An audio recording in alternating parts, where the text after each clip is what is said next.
श्री शिवाय नमस्तुभ्यम, हर हर महादेव, जय महाकाल। कैसे हैं आप सभी लोग। देखिए, कल है प्रदोष का दिन और ये प्रदोष है शुक्रवार की प्रदोष। पूज्य गुरुजी ने कहा जो सोमवार पड़े, जो प्रदोष पड़े, जो शिवरात्रि पड़े, अगर आपकी कोई मनोकामना पूरी नहीं हो रही है, उपाय कर करके थक चुके हो, सब कुछ करके देख लिया, उन उपायों का फल आपको नहीं मिल रहा है, तो अपने जल चढ़ाने के क्रम को बदलिए। और पूज्य गुरुजी ने कहा कि जब आपकी कोई मनोकामना पूरी नहीं हो रही होती है, कोई इच्छा पूरी नहीं हो रही होती है, आप जो मांग रहे हो भोलेनाथ तक आपकी कामना नहीं पहुंच रही है, तो अपने जल चढ़ाने के क्रम को बदलिएगा। पूज्य गुरुजी की कथा से सुन करके और समझ करके पूरे उपाय को बड़े ही आसान भाषा में आपको बताऊंगा। परंतु उससे पहले आप सबसे एक छोटी सी प्रार्थना, जो लोग पहली बार आए हैं चैनल को सब्सक्राइब जरूर कीजिएगा और वीडियो को लाइक करके देव आदिदेव महादेव का कोई सा भी प्यारा नाम कमेंट बॉक्स में लिखना मत भूलिएगा। इस पूरे वीडियो में हम 3 महा उपायों के बारे में बात करेंगे जो कि आपकी अलग अलग कामना पूर्ति के लिए सिद्ध होंगे, तो ध्यान से सुनना और समझना। यहां तक कहा गया कि जो प्रदोष पड़े, जो शिवरात्रि पड़े, इस वाले उपाय को करना बिल्कुल भी मत भूलना। 12 महीने शिवरात्रि आती है, 12 महीने प्रदोष आती है। सबसे पहले बात करते हैं पहले वाले उपाय की, जो कि आपको जल चढ़ाने का नया उपाय पूज्य गुरुजी ने बताया। गुरुदेव ने कहा कि जब आपकी कोई इच्छा, कोई मनोकामना आपकी पूरी नहीं हो रही होती है, आपकी महादेव तक आपकी कामना पहुंच ही नहीं रही है, आप थक गए, हार गए, उपाय कर करके थक चुके हो, लेकिन आपकी वो कामना पूरी नहीं हुई, कोई दुख की घड़ी है, कोई कष्ट है जो टल ही नहीं रहा आपके जीवन से, तो इस प्रदोष के दिन इस उपाय को करना मत भूलना। करना क्या है, 1 लोटा शुद्ध जल लेना है अपने घर का तांबे के कलश में, ठीक है। और इसी के अंदर आपको किसी भी पवित्र नदी का जल, या तो आपके पास में गंगा जल है तो थोड़ा सा 1 ढक्कन गंगा जल मिला लीजिए, ये नहीं है सरयू का जल है, सरयू का मिला लीजिए, जमुना का जल है, जमुना का मिला लीजिए। कहने का मतलब जो पवित्र नदी का जल आपके पास में है, उस पवित्र नदी का जल आप मिला लीजिए। जनरली गंगा जल हम सबके पास में होता है, थोड़ा सा गंगा जल इसके अंदर मिला लेना। और इसी के साथ में आपको लेनी होंगी 2 बेलपत्र, ठीक है। ध्यान रखना, काफी सारे लोग इसकी डंडी को तोड़ देते हैं, ये डंडी आपको तोड़नी नहीं है, डंडी समेत लेनी है, जो कहीं से भी खंडित कटी फटी ना हो। ऐसी 2 बेलपत्र, इन्हें लेकर के आपको पहुंचना है भोलेनाथ के मंदिर में, शिवलिंग के पास। यहां तक कहा गया कि अगर आपके पास में कोई पवित्र नदी का जल नहीं भी है, तो इसके अंदर थोड़ा सा लाल चंदन आप मिला लेना। जैसे ही आप महादेव के मंदिर में पहुंचोगे शिवलिंग के पास, शिवलिंग के पीछे की तरफ आपको खड़े होना है, उत्तर दिशा की तरफ में मुख करके, है ना, जिससे आपका मुख उत्तर दिशा की तरफ में हो जाएगा।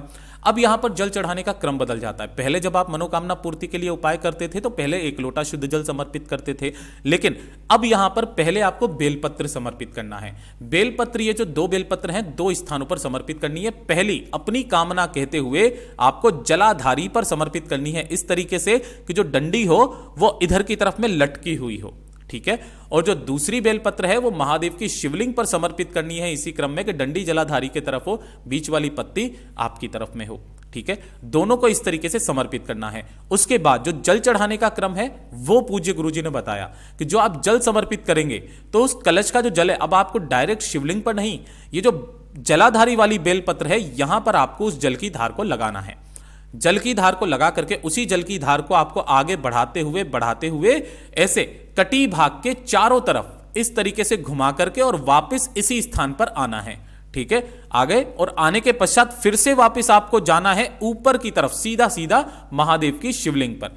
मतलब पहले आप जल की धार को ऐसे घुमाते कहां तक लेकर के आओगे, उसी स्थान तक लेकर के आओगे, और उसके बाद में जल को ऐसे की ऐसे ही शिवलिंग के पास तक ऐसा कैसे लेकर के जाना है, लोटे को यूं करते हुए, ठीक है। पूज्य गुरुजी ने कहा कि जब आप इस उपाय को करें, तो जब आप जल समर्पित करेंगे, किनके नाम से करेंगे, द्विजेश्वर महादेव के नाम से किया गया ये वाला उपाय आपकी बड़ी से बड़ी कामना की पूर्ति करता है, आपके सारे जीवन के कष्टों को हर लेता है। पूज्य गुरुजी का बहुत अद्भुत और अचूक उपाय है, जरूर कीजिएगा।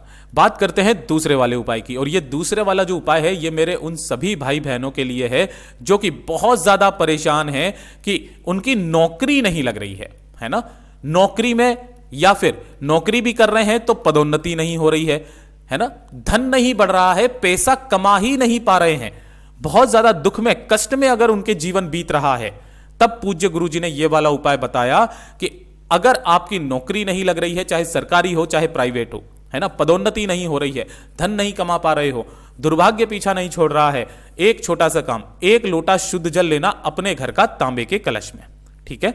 सबसे पहले 1 लोटा शुद्ध जल ले लेना अपने घर का तांबे के कलश में। इसी के साथ में आपको लेना होगा 5 बेलपत्र जो कहीं से भी खंडित कटे फटे ना हो, इस चीज का ध्यान रखना।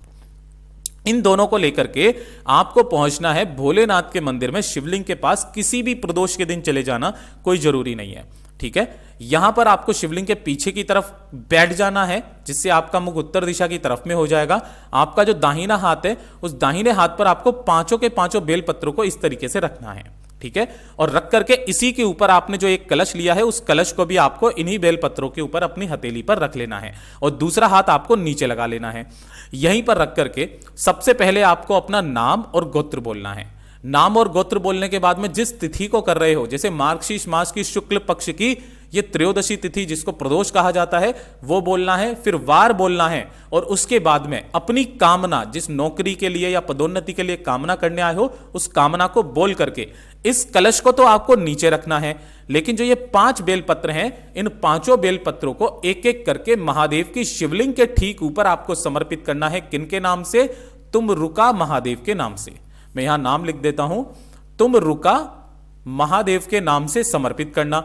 और समर्पित कर देने के पश्चात 1 लोटा जो जल है, उस लोटे जल को इन्हीं 5 बेलपत्रों के ऊपर तुम रुकेश्वर महादेव का नाम लेकर के समर्पित करना। जब यह संपूर्ण जल समर्पित हो जाए, 5 की 5 बेलपत्रों को उठाना और इनके ऊपर लगे हुए जल के छींटे अपने ऊपर मार लेना। और मारने के पश्चात ये वापस शिवलिंग पर समर्पित नहीं करने हैं, माता अशोक सुंदरी के स्थान पर इन 5 बेलपत्रों को समर्पित करके दोनों हाथों को फैलाकर अपनी कामना बोलकर वापस घर के तरफ चले आ जाना। पूज्य गुरुजी ने कहा, ज्यादा से ज्यादा 3 महीना मेरा बाबा कितनी तरक्की देगा, बताइएगा जरूर। पूज्य गुरुजी का बहुत अद्भुत और अचूक उपाय है, जरूर कीजिएगा। बात करते हैं तीसरे वाले उपाय की, जो कि इस वीडियो का सबसे अचूक उपाय है।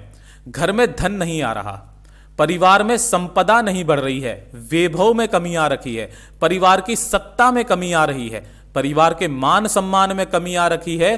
पूज्य गुरुजी ने कहा, जब धन, वैभव, संपदा में आपके वृद्धि करनी हो परिवार में, है ना, घर में खुशियों का माहौल लाना हो, घर में सुख शांति समृद्धि लानी हो, तो जो प्रदोष पड़े उस प्रदोष के दिन इस वाले उपाय को करना मत भूलना।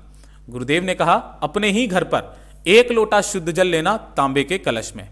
इसी के साथ में आपको लेनी होगी इस तरीके से 5 बेलपत्र जो कहीं से भी खंडित कटी फटी ना हो।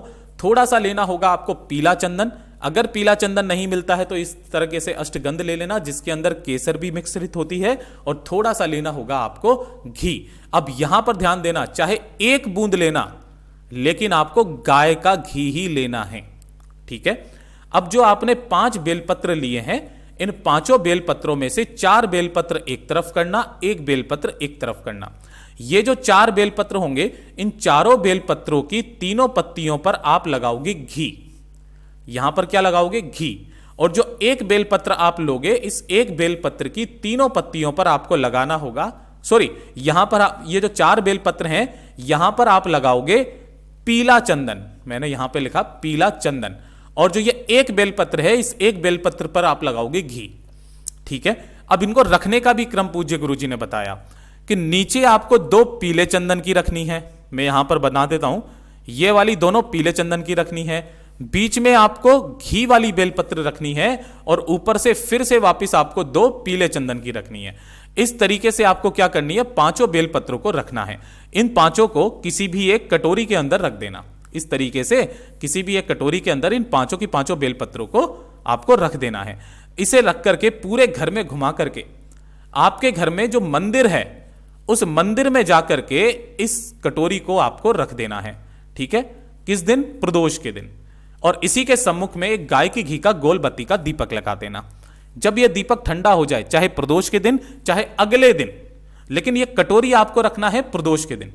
उस दिन अगर आप वापस मंदिर नहीं जा सकते तो फिर आपको अगले दिन जाना है, उस कटोरी को उठाना जिसमें 5 बेलपत्र हैं, 1 लोटा शुद्ध जल लेना, पहुंच जाना भोलेनाथ के मंदिर में शिवलिंग के पास, उत्तर दिशा नॉर्थ डायरेक्शन की तरफ में मुख करके खड़े हो जाना। पहले 1 लोटा शुद्ध जल भोलेनाथ की शिवलिंग पर समर्पित करना, श्री शिवाय नमस्तुभ्यम मंत्र का स्मरण करते हुए। और उसके बाद में जो 5 बेलपत्र जिस कंडीशन में आपने लिए हैं, यानी कि नीचे 2 पीले चंदन की, फिर बीच में 1 घी की और फिर ऊपर 2 पीले चंदन की, उसी क्रम में सभी बेलपत्रों को आपको शिवलिंग के ठीक ऊपर समर्पित करना है। सभी की डंडी जलाधारी की तरफ, बीच वाली पत्ती का मुख आपकी तरफ, अपना दाहिना हाथ इसी के ऊपर रखना, कुंदकेश्वर महादेव का स्मरण करके, ध्यान रखना, कुंदकेश्वर महादेव का स्मरण करके अपने घर की सुख शांति समृद्धि वैभव धन संपदा की कामना करके वापस घर की तरफ चले आ जाना।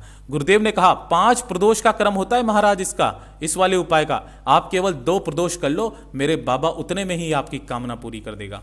पूज्य गुरु जी के सभी उपाय बहुत ही ज्यादा खास और अद्भुत है, जरूर कीजिएगा। वीडियो पसंद आए तो लाइक जरूर करना, चैनल को सब्सक्राइब जरूर कीजिएगा।